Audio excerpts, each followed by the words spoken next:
আসসালামু আলাইকুম। দৈনিক লোকবাণী এলটিভির সংবাদে দেশ ও প্রবাসে থাকা সকল দর্শক শ্রোতাকে জানাই স্বাগতম।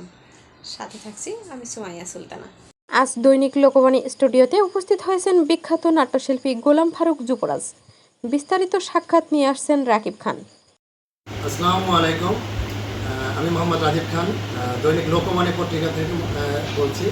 আমরা এখন লোকবাণীর স্টুডিও থেকে কথা বলছি। আমরা আছি এখন জনাব গোলাম ফারুক যুবরাজ ভাইয়ের বাসায় আসছি।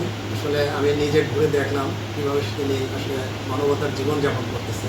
আসলে সেই সম্পর্কে আজকে জানার জন্য সরাসরি তার বাসায় চলে আসছে আমাদের টিম, লোকবাণীর টিম। লোকবাণীর স্টুডিও থেকে কথা বলতেছি। তো জনাব গোলাম ফারুক যুবরাজ ভাই, কেমন আছেন? আলহামদুলিল্লাহ, আল্লাহ পাক যখন যে আল্লাহ রাখে আসলে বেঁচে আছি, সুস্থ আছি, এটি আল্লাহর বড় নিয়ামত। আলহামদুলিল্লাহ আছি। আমরা লোকমানের পত্রিকা থেকে আপনার একটা ভিডিও আমরা আসলে করেছিলাম আর কি। তো আমাদের যে সম্পাদক সাহেব আছেন তিনি আপনার একটা সাক্ষাৎকার আমাদের স্টুডিওর মাধ্যমে দিচ্ছেন। তো তার মানে আমাদের আসলে আরও কিছু জানার বিষয় আছে। সেটা হলো আপনি এখন মানবতার জীবনযাপন করতেছেন, আমরা জানি খুব কষ্টে আছেন। আমি ঘুরেও দেখলাম খুব কষ্টের বিষয় আছে। আসলে আপনার চাকরিটা মানে চলে গেল আর কি, ওইটা কি আপনি পাওয়ার মতো কিনা? আসলে খুব সুন্দর একটা প্রশ্ন করেছেন। আসলে দেখেন, মানুষের প্রতিটা মানুষেরই কিন্তু যে যাই করুক, বেঁচে থাকতে হলে তাকে খেতে হয়, বেঁচে থাকতে হলে তাকে পড়তে হয়। মৌলিক চাহিদা, বেসিক যে তার অধিকার, মৌলিক চাহিদাগুলো পূরণের জন্য ন্যূনতম একটা কর্মের দরকার। কর্ম ছাড়া কিন্তু একটা পুরুষ মানুষ বা একটা সংসার কি চলবে? আমার একটা ছেলে আছে, একটা মেয়ে আছে, শুটিং তো সবসময় থাকে না, আপনারা সব জানেন। তো আসলে দেশের যে বর্তমান পরিস্থিতি বা দ্রব্যমূল্যের যে ঊর্ধ্বগতি, এতে আমি খুবই কষ্টের ভিতরে আছি। আমার চাকরিটা যেটা বললেন, চাকরি থেকে আমাকে মানে বলতে পারেন বৈষম্যমূলকভাবে আমাকে বহিষ্কৃত করা হয়েছে। ধরেন যে আমি বৈষম্য বিরোধী ছাত্র আন্দোলনের সময় প্রথম থেকেই শেষ পর্যন্ত আমি তাদের সাথে সাথ মিলিয়েছি, কাঁধে কাঁধ মিলিয়েছি। আমি ট্রাফিক পুলিশ করেছি। আমি যারা আমাদের যে বৈষম্য আন্দোলনের সময় দুজন মারা গেছে, শহীদ মিলয় এবং শহীদ জাহিদ, তাদের পরিবারে গিয়েছি, আর্থিক সাহায্য আমাদের উদ্যোগ করেছে। তার সাথে আমি সফরসঙ্গী হয়েছি। একমাত্র মাস্টার কর্মচারী আমি বৈষম্য বিরুদ্ধে আন্দোলনের সময়, ছাত্র আন্দোলনের সময় আমি একমাত্র তাদের সাথে ছিলাম এবং ট্রাফিক পুলিশ করেছি এবং তাদের পানি দিয়েছি, তাদের সুন্দর পরামর্শ দিয়েছি, সহযোগিতা করেছি। এটা সবাই জানে, পেপারিং হয়েছে। আপনি বলতে চাচ্ছেন যে আপনার চাকরিটা করা হয়েছে, এটা বৈষম্য করা হয়েছে আপনার সাথে? অবশ্যই আমার সাথে আমি বৈষম্যের শিকার হয়েছি। দেখেন যে ভুল বোঝাবুঝি দুজনের সাথেই হয়েছে।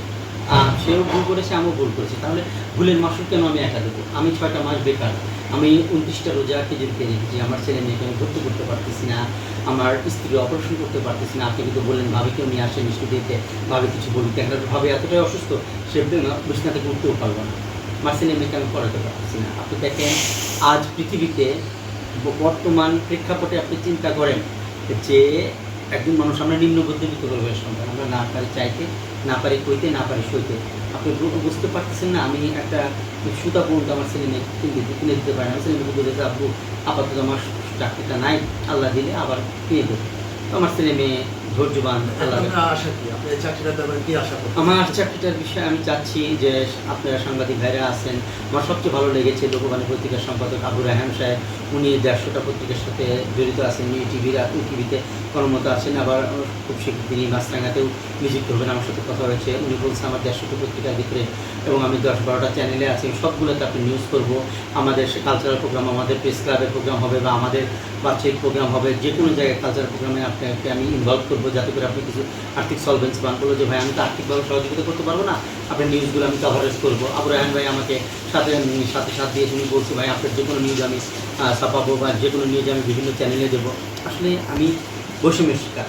আপনি বলেন ভুল করলে তো আল্লাহ মাফ করে। আমি অধ্যক্ষ মহাজের বাড়িতে গেছি, আমি অভ্যর্থ মহাজদের কার্যালয়ে গিয়েছি, আমি যার সাথে ভুল বোঝাবুঝি হয়েছে তার বাড়িতে গেছি, পরিবার সহজে মাফ চেয়েছি। তো আসলে আমি একটু উচিত কথা বলি, কিছু কিছু স্যার, কিছু কিছু কর্মচারী, এদের কিছু গোপন কথা জানি, এই জন্য তারা ভয় পায়। কিন্তু আসলে আমি তো কাউকে কিছু বলে বেড়াই না। দেখেন আপনি কী বলবো, আমাদের কর্মচারীরা, মাস্টার কর্মচারী, আমিও মাস্টার কর্মচারী, ওরা মাস্টার একজন কর্মচারী 10,000 টাকা চুরি করছে, আর্থিক কেলেঙ্কারি। সে এখন অধ্যক্ষ মহাদের বাসভবনের দারোয়ান নিযুক্ত আছে। আর একজন বাসে পার্স চুরি করছে, সে বাসের দেখভাল, সে চুরি করে ধরা পড়ছে, তার চাকরি আছে। কেউ ড্রাগ অ্যাডিক্টেড, কেউ গাঁজা বেচে, গাঁজা খায়, গাঁজার ব্যবসা করে, তাও তাদের চাকরি আছে।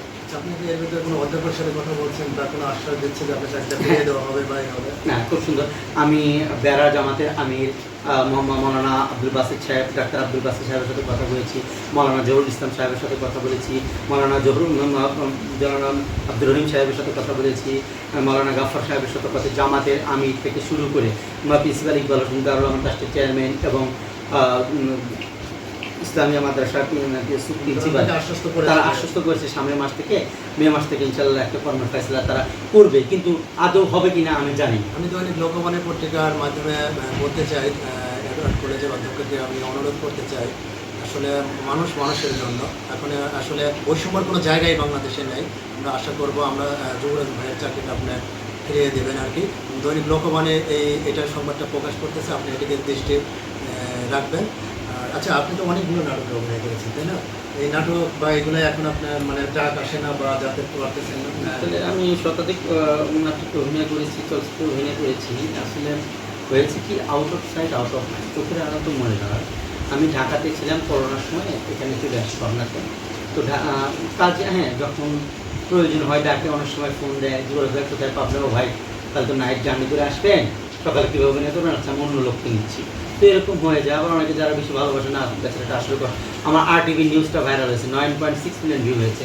কালবেলাতে আমার নিউজ হয়েছে, আপনার দৈনিক প্রথম আলোতে আমার নিউজ হয়েছে, আর লোকবাণীতে, দৈনিক সাতক্ষীরা, অভয়নগর, আপনার মানবকণ্ঠ, দেশের কণ্ঠ, ডেইলি এক্সপ্রেস, অনেক পত্রিকায় আমার নিউজ হয়েছে যে না কত মানবেতর জীবনযাপন করছে। আমি বেঁচে থাকার জন্য অভিনয়টা সবসময় থাকে না থেকে ন্যূনতম একটা কেরানি বলেন, অফিস সহকারী বলেন, দারোয়ান বলেন, একটা চাকরি নিয়েছি, সেই চাকরি থেকেও আজ আমি চাকরিচ্যুত হয়েছি, বৈষম্যের শিকার হয়ে। বুঝতে পেরেছি। আমরা আসলে অনুষ্ঠানের শেষের দিকে চলে আসছি। তো যেটা আমরা বুঝতে পারতেছি, জনাব যুবরাজ ভাইয়ের কথা থেকে যেটা বুঝলাম, উনি খুবই মানবতার জীবনযাপন করছেন। অনেক সংস্থা ওনার সাথে কাজ করছে, আসলে কোথাও থেকে উনি এখনও কোনো ভালো ফায়দা পাননি, চাকরিটাও পাননি। এবং ওনার কথা থেকে যেটা বুঝতে পারছি, বিভিন্ন